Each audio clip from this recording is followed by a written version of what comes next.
Gonna start with a chorde agus fáilte rovisteach the Leabhar-mheas lumsa ón Pio Murchu agus an leabhar bheith go bhasagoing inniu an ceann seo Srapnal le Pól ó Muirí agus chum sim I rointan I fáilteáin seo a bhíons ag fáilteáin ábhar spiridálta tá meas gan rudí spéisiúla acu ní sé umlan sul ar cad é an ról atá acu ó thaobh is an ábhar atá is religiúnach nó bháilir atá ach Pól ó Muirí sílim go scríonn sé don Irish sé agarthorgaigh an Irish Times atá ach tá cnúsach seo is cnúsach filiacht atá tá sé annachardit rud atá go asfaí leas inimacht cúplaúir clig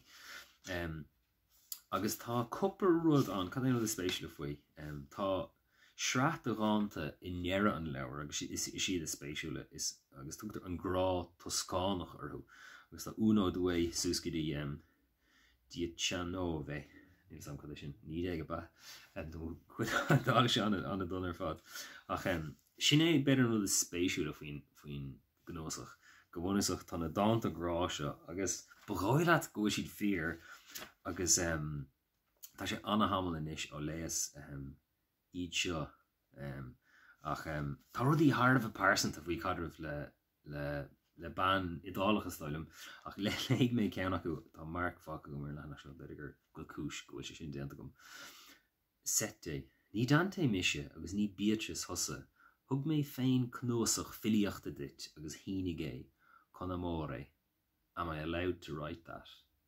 damnaí am nisisiú leis an frontanas céanna chuirim do cholan in aimimid beo tanga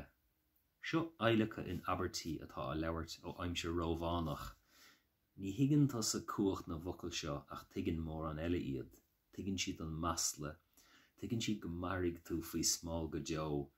is cuma cén curnéal den chruine ina gráníonn tú is cuma prias de hí agus de contas rabhar buink I gcuisle agus I gánar na cainte seo a bharastú ó ís go híis siomach rééis an damda Seo bua an ile gan umrá féin, díomhas líam in éadan an spirid néamh, tugam cúil me chin in a hacht dílachaí agus déanam pacach fanmhardíam féin, son díaltais agus ferige. Go maithe sé do mé a chan go fáil, ní is go ceamh agur chus nóta leis an gceann áir sin. Ach go bhfunas is contas hard a bheith agus géir agus pásanta grá agus grá hepéir agus sé an spéis tá rudí orthe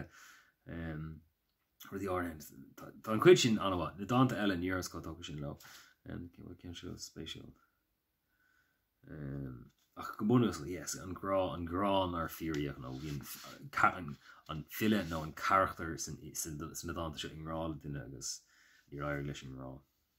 Tá cúpla ceanna go náimhteach go leir tá dánig líam an murthaile bhfuil bud éigean den cinál céanna ann.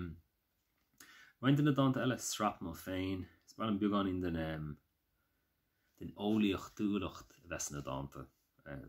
Srapnal. Cuiríonn de scáil anm go dahan I mo chléimh mar a bheith Srapnal in aice le mo chrí ar ex gathú, slis íran nach féidir le mánlaí ar bithe bhaint tá tú onam ach ní díomta ábhar deoranta sáinithe faoi creatan in asnacha is bhealm sin agus an sin dúircin íg an dain sin tá an grá toscánach is beidir go bainte acu sin linn chéile. Bhí dáanta eile ann a bhí cinelín religiúnach agus níor go chuirs mar an simú sin nóta nó déalaí na bhíon go minic mar nach creidimh mé. Tá na dáanta an charid cúpla ceann simú go leor ach is siad na dáanta déarnach sin